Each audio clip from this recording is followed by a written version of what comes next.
Hi everyone, welcome to my channel journey with వస్పిట్ట. ఈరోజు recipe వచ్చేసి చంద్రకాంతులు అండి. ముందుగా పెసరపప్పును అయితే ఒక 2 to 3 hours నానబెట్టుకోవాలి.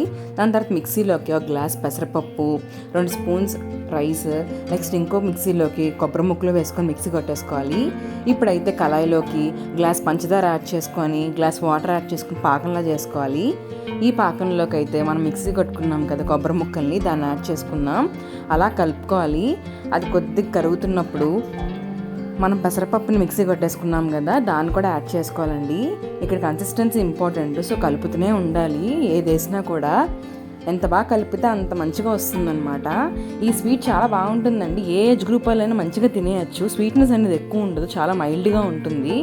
సో మంచి స్నాక్ అనమాట. మీరు కూడా ట్రై చేయండి. ప్రాసెస్ కూడా పెద్ద ప్రాసెస్ ఏం కాదండి, చాలా ఈజీ ప్రాసెస్. ఎవరైనా చేసేయచ్చు, బిగినర్స్ కూడా చేసుకోవచ్చు చెప్పాలంటే. చూసారు కదా, కన్సిస్టెన్సీ అనేది మారుతూ వస్తుంది మనం కలుపుతున్న కొద్దీ. సో బాగా కలుపుకోవాలి. అలాగే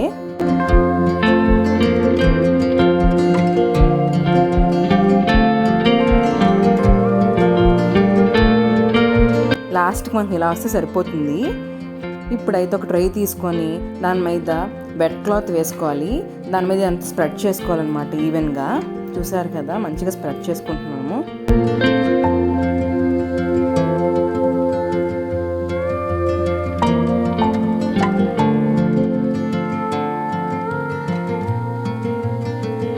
ఇప్పుడు స్ప్రెడ్ చేసుకున్నాను కదా, దీని మీద ఆయిల్ రాసుకుంటున్నాను ఒకసారి లైట్గా.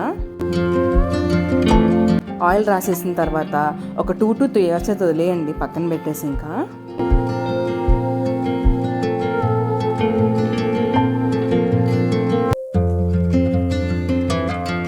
3 hours అయ్యాక మీకు నచ్చిన షేప్లో కట్ చేసుకోండి. ఎక్కువగా అయితే డైమండ్ షేప్లో కట్ చేసుకుంటారు, బట్ ఎలా చేసుకున్నా పర్వాలేదు, మీ ఇష్టం. నెక్స్ట్ ఆయిల్లో ఫ్రై చేసేసుకుంటే మనకి చంద్రకాంతులు అయితే అయిపోయినట్టే.